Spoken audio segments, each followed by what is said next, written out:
Good afternoon. This is Bev. This is the Bev D Show. It is about 3:15, November 8th, and I know I just have a very short kind of message for you today, but felt it very important to go ahead and share it because I promised you guys that when I talk about things we should do and things we hope we should do and we're scared to do it, and I always tell you, go ahead, move forward, do it anyway, because my mic is very strange today. Hang on. Sorry about that noise and feedback, but I always talk about fear and the definition between, being afraid to do something and then, it's not that people aren't afraid to do something. Ultimately, I'm talking about positive things for the greater good, but sometimes you're afraid to put yourself out there. Me personally, I like this motto where, you're afraid to do it, but you do it anyways, and that's defined as courage.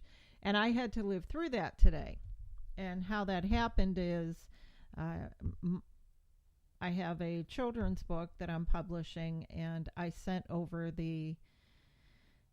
what I think is the final proof. I mean, I'll get one more look before they actually go to print, but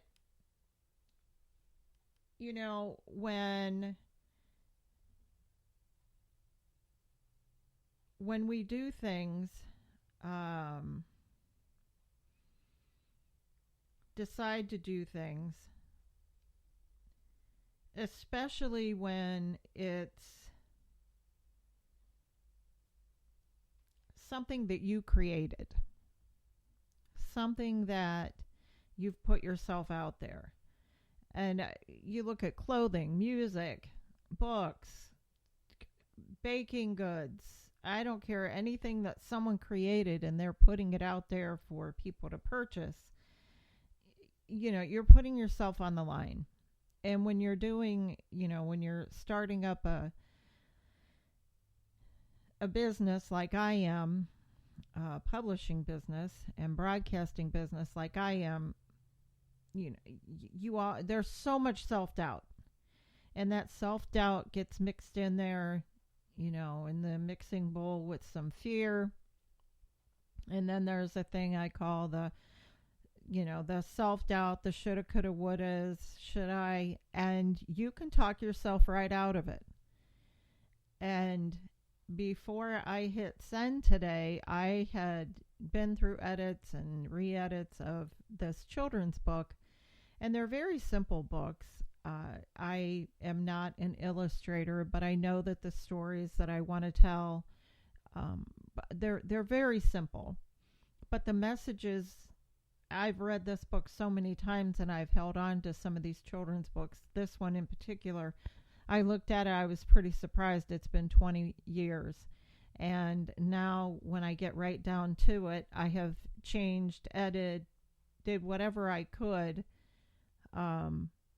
to make it readable, interesting. I didn't change the storyline. I didn't change any of that. Those edits have been done over and over again throughout the years. But from the first time that I hand wrote this story, I knew the message, the beginning, the middle, and the end, and the message that I have at the end. So I like it, but will others? And when you put a product out there, which is something I'll be doing here in the next week or two, you get very insecure, and a lot of your confidence goes out the window because you really don't know what people are going to think. And it's something that is very near and dear to my heart. I've self-published a few other books, but this one is launching this new business, and where there will be, everything from children's books to I have uh, a memoir I'm writing and finishing up, but it's it's really putting your heart on the line. And the last thing we want to do is get hurt or put something out for sale and not, to be honest, not have anyone purchase it. To have a stack of books in front of you and say, yes, I've done this, I've published it. Now I've got to move forward with marketing it. Excuse me. But with those efforts, you want somebody to listen, you want somebody to buy. And all I ever pray for is say to the universe, I would just love to make a living doing what I love and what I've loved doing since I was 5 years old. So I went ahead, I did that, and then I kind of, it was in between feeling scared and excited once I did that, and then I wasn't. I knew I wanted to do a show today, and it was going to be, a little message today. And it was going to be on something completely different. But I thought, no, if you're going to be honest with people, you need to tell them how scared you were. Because whenever I close the show, whenever I close my message, I always say, if you're scared to do it, it's great for the greater good. Do it anyways. We call that courage. And I guess with that, I wanted to share with you guys my heart and my fear that, what have I done kind of thing? Who do I think I am? I mean, there's so much self-doubt that goes into something.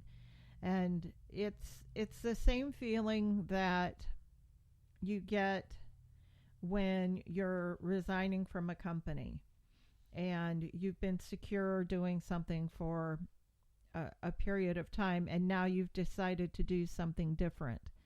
And you've got your mind made up, but as soon as you do it, you're sick to your stomach.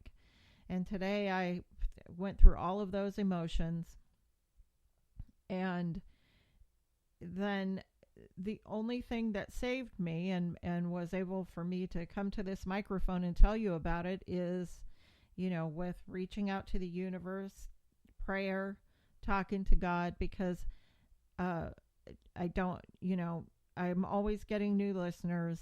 And one of the things that the picture that I've painted for myself is the new person that I work for. There's no middleman anymore. There's no corporation.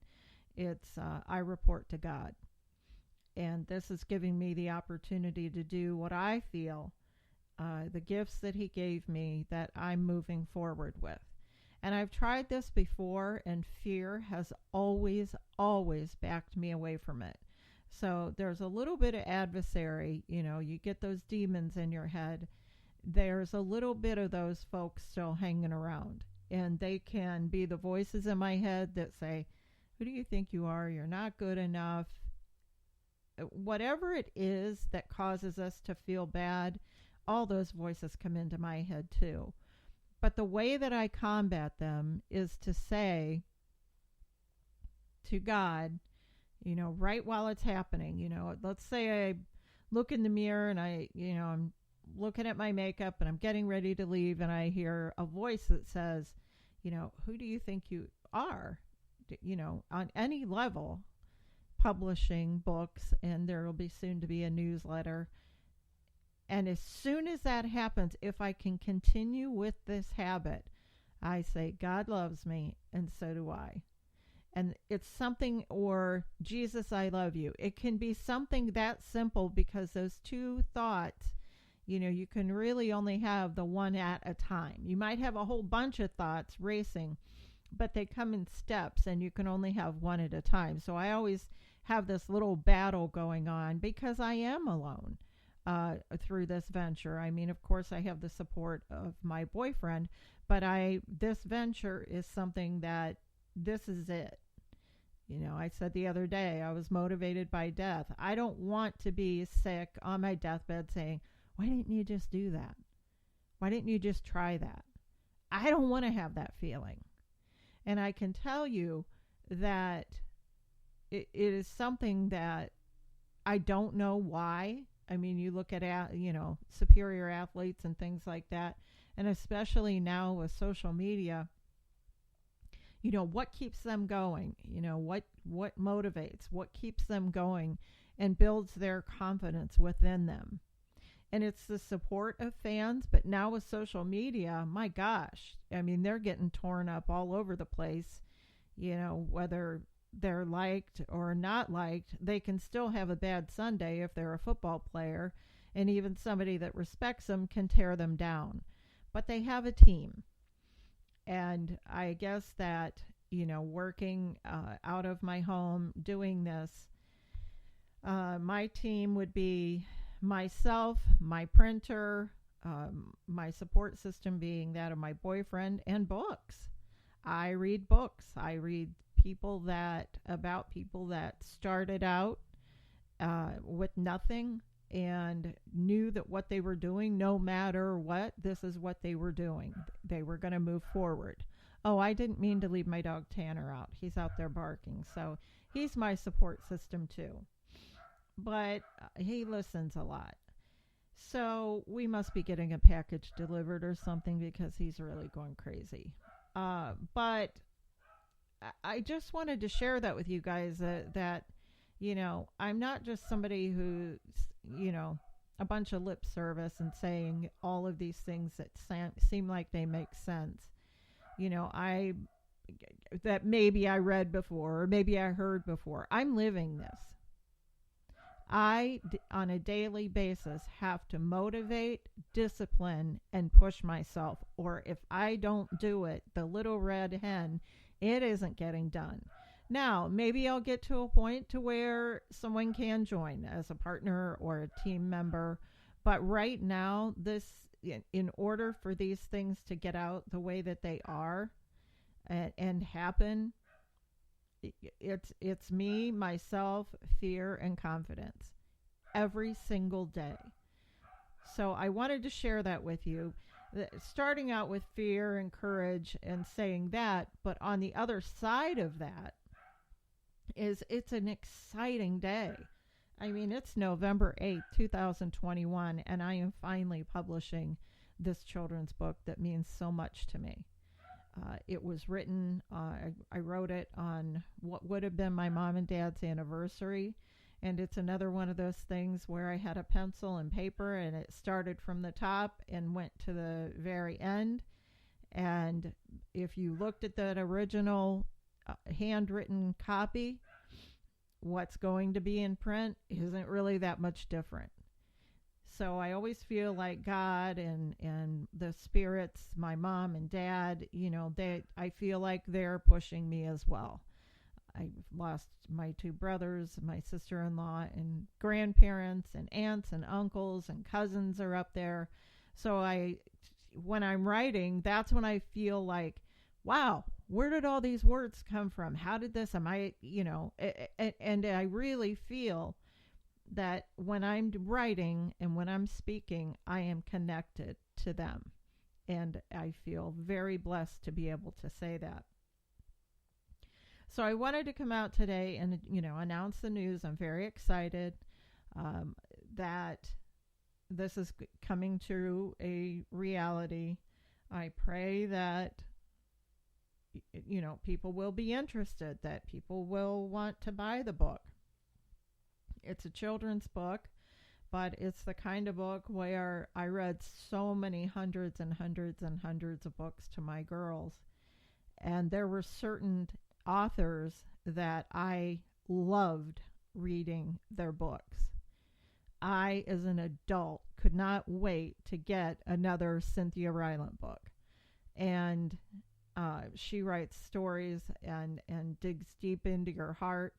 And she's her words are touching children on another level. It's that kind of reality, little bit of childlike, but a little bit of adult mixed in there. And she's just a great storyteller. And so I loved reading her stories, her for one. I mean, of course, I'm a fan of Dr. Seuss. And of course, all of the greats that are out there. But she also is somebody that, kind of molded the way, you can write a children's story and it sounds like this, and it's something that adults love to read as well. So I wanted to come out and say that.